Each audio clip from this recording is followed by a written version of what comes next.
మాటలు కోటలు దాటితే చేతలు గడప దాటవు. సంపద సృష్టి అంటే ఏదో వినేసేసి చప్పట్లు కొట్టేసేసుకొని 10 కంపెనీలు వచ్చేస్తే సంపద సృష్టి అంటే అమాయకత్వం. తెలంగాణ ఇవాళ అప్పుల్లోనే ఉంది. అక్కడ బోల్డన్ని కంపెనీలు ఉన్నాయి. ఎందుకు అప్పుల్లో ఉంది? పోనీ కేసీఆర్ కంటే ఎక్కువ ఏమన్నా ఇచ్చాడా ఆయన? లేదే. ఓ 50,000 కోట్లు.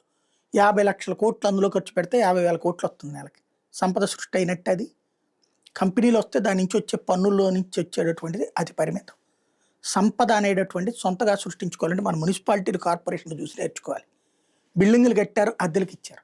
వాటి మీద వస్తున్న డబ్బులు ఇప్పుడు 100 కోట్ల ఆదాయం. అవే అసలు స్థానిక సంస్థలు నడిపిస్తున్నాయి. రాష్ట్ర ప్రభుత్వాలు అట్లాగే చేసుకోవచ్చు. ఆరోగ్యశ్రీకి డబ్బులు తగలేసుకునే దానికంటే గవర్నమెంట్ హాస్పిటల్ని బాగు చేసి గవర్నమెంట్ హాస్పిటల్లోనే ఆరోగ్యశ్రీ సిస్టమ్ పెట్టుకుంటే చక్కగా పని నడిచిపోతుంది కదా.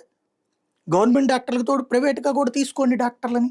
డాక్టర్లకు ఉద్యోగాలు ఇచ్చినట్టు ఉంటుంది, ప్లస్ ఆరోగ్యశ్రీ ఖర్చు తగ్గినట్టు ఉంటుంది. 300 కోట్లు నెలకు పెట్టే ఖర్చు 50 కోట్లతోనో 100 కోట్లతోనో అయిపోతుంది. డాక్టర్లకు ప్రోత్సాహకాలు ఇచ్చినట్టుంటుంది. గవర్నమెంట్ హాస్పిటల్ బాగుపడతాయి. వాటి మెయింటెనెన్స్, అందులో ఉన్నటువంటిది శానిటేషను, తర్వాత రూమ్స్ మెయింటెనెన్స్ ఇవన్నీ కూడా పెట్టండి. అద్దెలకు కూడా మీరే ఇచ్చుకోవచ్చు. చక్కగా అద్భుతంగా పనిచేస్తుంది. చెయ్యం మనం. అలా డబ్బులు మిగిల్చుకుంటే సంపద సృష్టి అంటారు. అట్లాగే ఫీజు రియంబర్స్మెంట్ని తగ్గించుకోవాలంటే నేను చదువులు మానిపించేసేయటం కాదు, ప్రభుత్వ పాఠశాలను మెరుగుపరిచి కార్పొరేట్ స్టైల్లోకి తీసుకురావాలి. అది మాటలు కోటలు దాటుతున్నాయి కానీ చేతల గడప దాటట్లేదు. జగన్ టైంలో ప్రారంభమైన దాన్ని ఇప్పుడు చెడగొట్టేశాం. అది వదిలేస్తున్నాం. ఇప్పుడు మోడీ ఎలా సక్సెస్ అయ్యాడు? గుజరాత్ని అక్కడ పెట్రోల్ డీజిల్కి సంబంధించి గుజరాత్ కార్పొరేషన్ అనేది ఒకటి సృష్టించి పెట్రోల్ డీజిల్ గుజరాత్ ప్రభుత్వపు కార్పొరేషన్ వెలికి తీసి అమ్ముతుంది.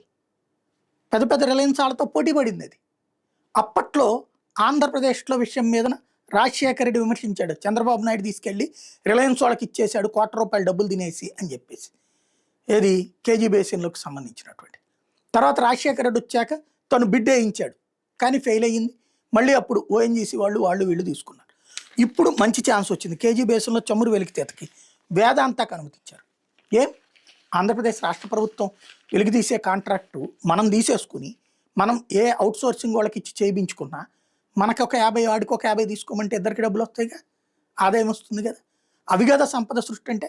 మన దగ్గర ఉన్న సహజ వనరులు ఆడెవడో తీసుకుపోతున్నాడు. వాడేసేటటువంటి రోడ్లు కూడా ఇక్కడ అన్నీ నాశనం అవుతున్నాయి.